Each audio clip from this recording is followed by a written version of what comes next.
Good morning, students. So, today we are going to start with our next program from the topic object passing, that is question number 9. Okay, and see that what the question says. It says define a class number which performs certain process, and then the name of the class is given as num.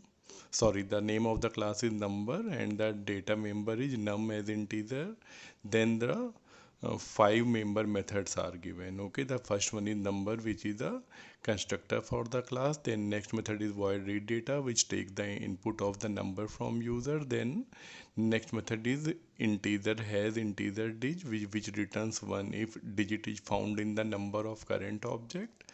Then two methods are there, void common and void uncommon, which takes the object of the number class as argument, and they print the common and uncommon digits of both the object, means current object and argument object. And see, the finally it says that write a program to enter the two numbers and print their common and uncommon digit. Okay children, so the problem is the main problem is that we have to input the two numbers and print their common and uncommon digits. So now look at the answer. In the first line, import, then the name of the class is given as number. Only one data member is there, that is num. Next method is void read data, which takes the entry of the data member, that is num.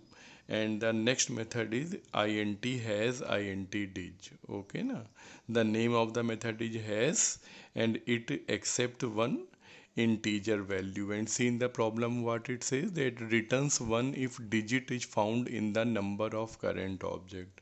Means children, what it does, it takes a integer value in dig, and it finds whether that digit is present in the data member of current object, that is num. यानी कि कोई एक object है, उसके नम में ये digit exist कर रही है कि नहीं. For example suppose children, if the data member of the class num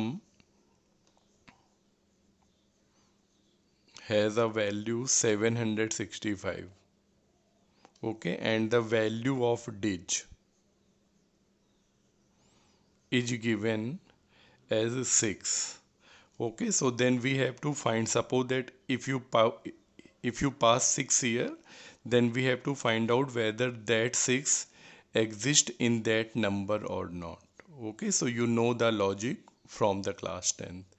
What we have to do, we have to extract the individual digits from this number, and we have to compare that with this given digit.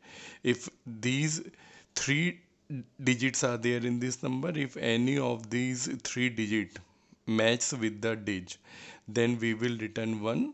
और अगर इन तीनों में कोई भी digit इस number से match नहीं करती है, तो हम क्या करेंगे, 0 रिटर्न कर देंगे.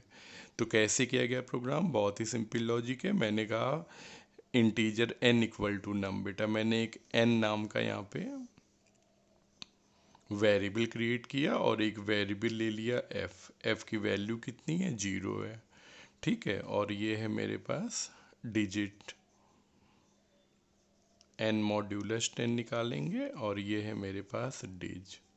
ठीक है, डिज की वैल्यू सपोज आपने 6 पास कर दी. अब करके देखते हैं. मैंने कहा इंटीजर n इक्वल टू नम, यानी बेटा जो आपका करंट ऑब्जेक्ट है नम, उसकी वैल्यू 765 यहाँ स्टोर हो गई.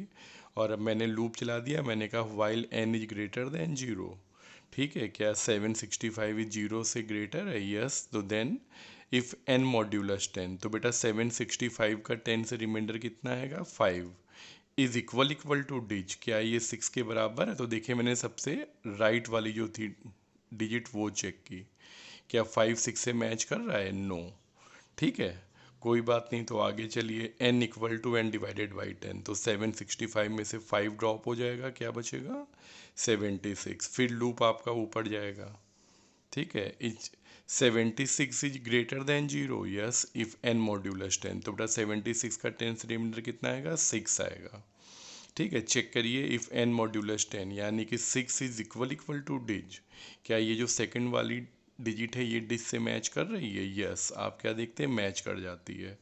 तो बेटा जैसी मैच करेगी तो क्या होगा, ये इफ़ के अंदर आ जाएगा और क्या बोल देगा, f equal to 1, the value of f will become 1। ठीक है, और इसके बाद फिर n equal to n divided by 10। ठीक है, तो ये देखिए f की वैल्यू 1 हो गई, n को 10 से डिवाइड करिए, 7, 7 क्या 0 से बड़ा है? यस, तो 7 का 10 से रिमाइंडर 7, 7 नहीं मैच करेगा, और n equal to n divided by 10 0।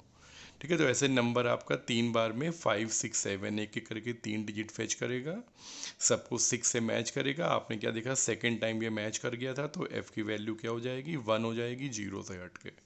और फिर finally before ending the function what is told, return f, और ये क्या करेगा? f कर देगा रिटर्न। तो बेटा यहाँ पे f की वैल्यू 1 रिटर्न होगी, तो इसका क्या मतलब है कि जो आपने पास की थी डिजिट 6 वो इस नंबर में एग्जिस्ट कर रही है। यानी ये जो फंक्शन है मेन, इसका जॉब क्या है? To find out whether a digit exist with in a number or not. ठीक है, इसके बाद बेटा फिर हमें मेन जॉब क्या दिया है? Enter the two numbers and print their common and uncommon digits. ठीक है ना, तो इसके लिए हम लोग क्या करते हैं कि हम लोग जो है मेन में चलते हैं, सीधे वहाँ से अपने प्रोग्राम को चेक करते हैं। ठीक है, तो आइए ज़रा इसका मेन देखते हैं, मेन कैसे लिखा गया है। तो बेटा मेन में देखिए यहाँ पे सबसे पहले क्या बोला गया? Number p equal to new number. ठीक है, हमने क्या किया बेटा? एक p नाम का एक ऑब्जेक्ट बना लिया।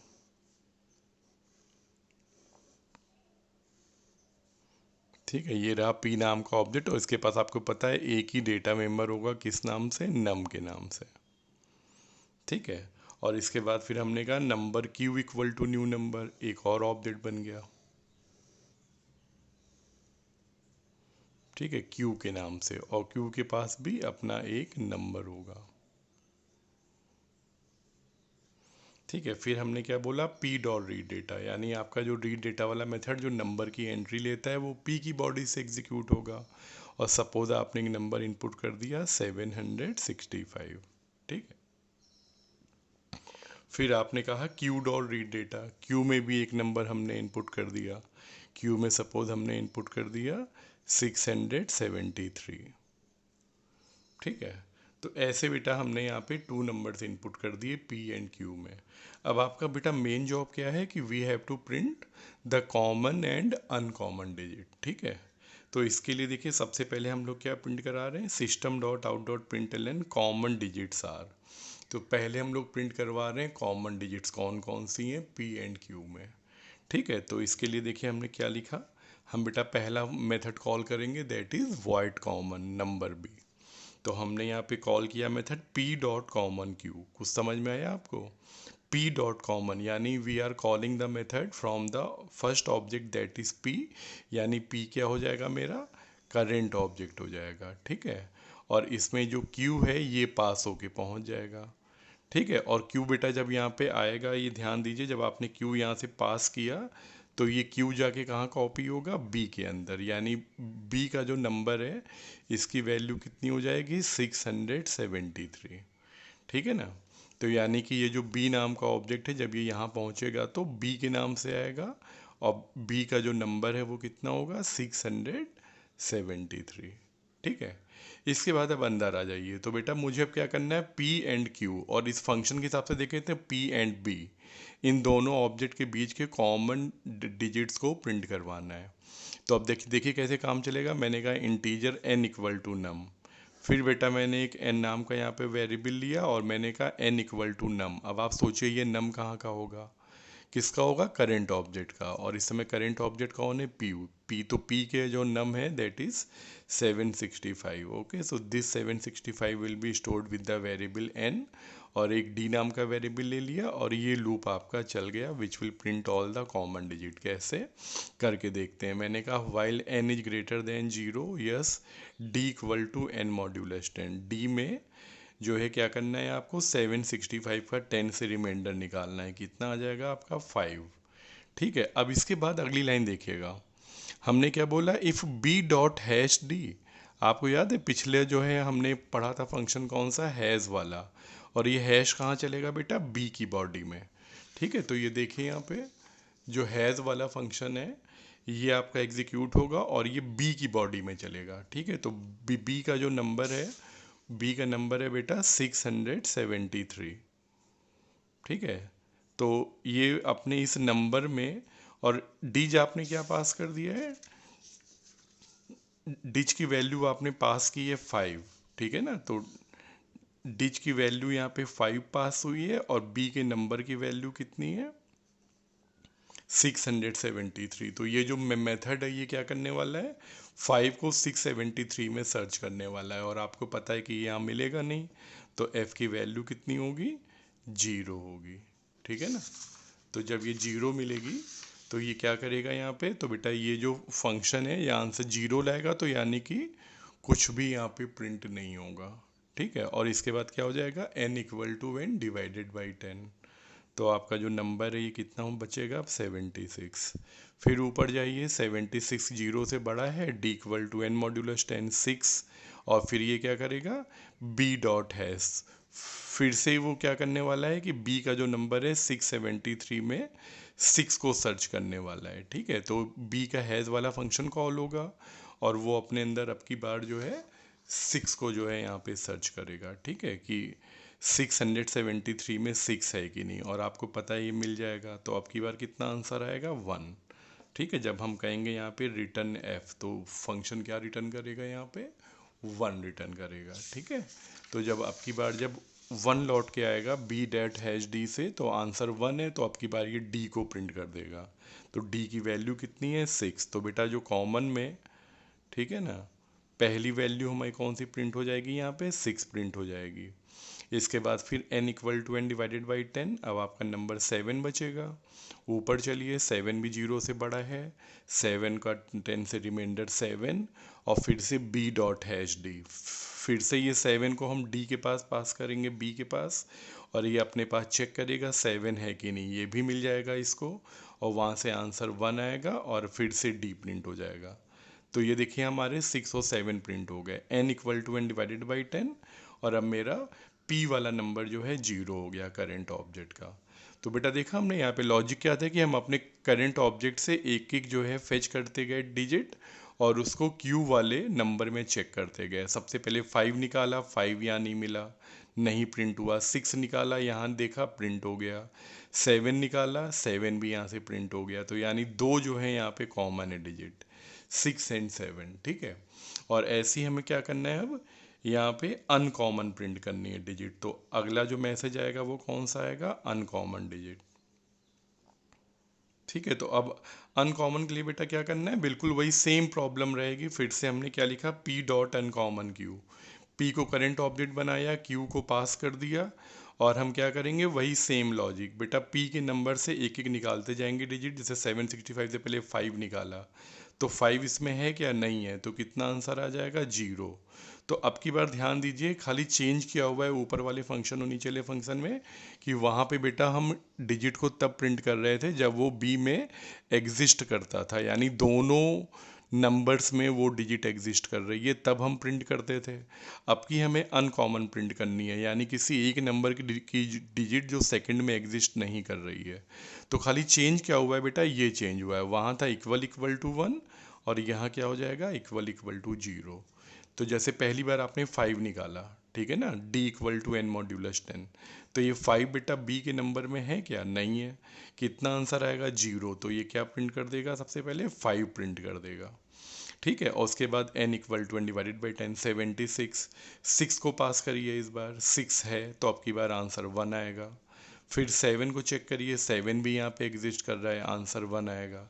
तो यानी हम 3 फेच करेंगे डिजिट, 5, 6 और 7, तो इसमें केवल 5 वाला आपका प्रिंट होगा, 6 और 7 नहीं प्रिंट होगा, क्योंकि वो सेकंड में भी एग्जिस्ट कर रहा है, ठीक है। और यहीं पे आपका ये प्रोग्राम काफ़ी बच्चे ओवर कर देते हैं, पर बेटा अब आप ज़रा ध्यान से देखो, क्या आपका आंसर कंप्लीट प्रिंट हुआ है, अभी नहीं हुआ है, ठीक है। और यही इस प्रोग्राम की बेटा लास्ट लाइन सबसे इंपॉर्टेंट है, जो बहुत ध्यान देने वाली है।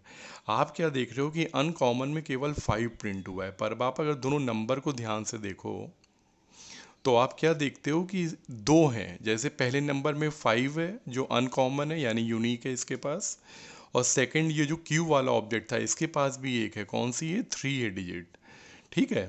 तो ये 3 नहीं प्रिंट हुआ मेरे आंसर में, क्यों नहीं प्रिंट हुआ, बस यही चीज़ यहाँ सबसे ध्यान देने वाली, क्योंकि देखिए आपने पी क्यू बनाया करंट ऑब्जेक्ट, और आपने क्या किया, पी की एक एक करके निकाली डिजिट और उसको क्यू में चेक किया, और पी की जो डिजिट क्यू में नहीं मिली वो आपने प्रिंट कर दी। पर अब आपको यही सेम ऑपरेशन क्यू के साथ भी तो करना पड़ेगा, कि आप क्यू से निकालो एक एक डिजिट और उसको पी में चेक करो। ठीक है, और जो डिजिट क्यू वाली पी की बॉडी में नहीं मिलेगी आप उसको प्रिंट करेंगे। तो इसको करने के लिए आपको क्या करना है बेटा, देखिए लास्ट लाइन सबसे इंपॉर्टेंट है। इस पूरे प्रोग्राम में मैं आपको बताऊं कि यही एक लाइन सबसे ज़्यादा बच्चे मिस कर देते हैं। ठीक है, तो Q डॉट अनकॉमन पी। अब बेटा मैंने क्या किया, यहाँ पे Q को करंट ऑब्जेक्ट बनाया और P को पास कर दिया, यानी अब जो है P जो है अपनी वैल्यू B में स्टोर करेगा। ठीक है, और अब आप जब जब बोलोगे B डॉट है, सॉरी यहाँ पे अनकॉमन चल रहा था, तो P अपनी वैल्यू B में कॉपी करेगा। ठीक है, और जो B का नंबर है वो कितना हो जाएगा, 765। ठीक है, और अब ये बी के नाम से आया है, तो अब आप जब जब यहाँ पे लिखोगे बी डॉट हैश, तो यानी पी अपनी बॉडी में चेक करेगा किसकी, करंट ऑब्जेक्ट यानी क्यू की डिजिट्स को, और जब भी नहीं मिलेगा तो डी प्रिंट कर देगा। यानी कि सबसे पहले जैसे 3 निकलेगा, 3 यहाँ पे चेक होगा, नहीं मिला तो 3 प्रिंट हो गया। फिर आप 7 निकालोगे क्यू की बॉडी से, इसको पी में चेक करोगे, मिल जाएगा। 6 निकालोगे, ये भी मिल जाएगा। तो आप 3 करके एक एक करके फेच करोगे डिजिट, जिसमें से 3 अनकॉमन है, तो यानी 3 प्रिंट हो जाएगा। तो आप क्या देख रहे हैं कि पहली वाली जो कॉल है पी डॉट अनकॉमन क्यू, ये 5 प्रिंट करेगी, और जो सेकंड कॉल है that is uncommon sorry Q dot uncommon P, that will print 3। तो ऐसे बेटा हमारी दोनों अनकॉमन डिजिट भी प्रिंट हो जाएंगी। ठीक है ना, तो प्रोग्राम समझ में आ गया होगा जहाँ तक। ठीक है, और नहीं अगर बेटा क्लियर है तो इसको दोबारा एक बार फिर से अपने आप करके आप लोग अटेम्प्ट करिएगा। Okay, thank you.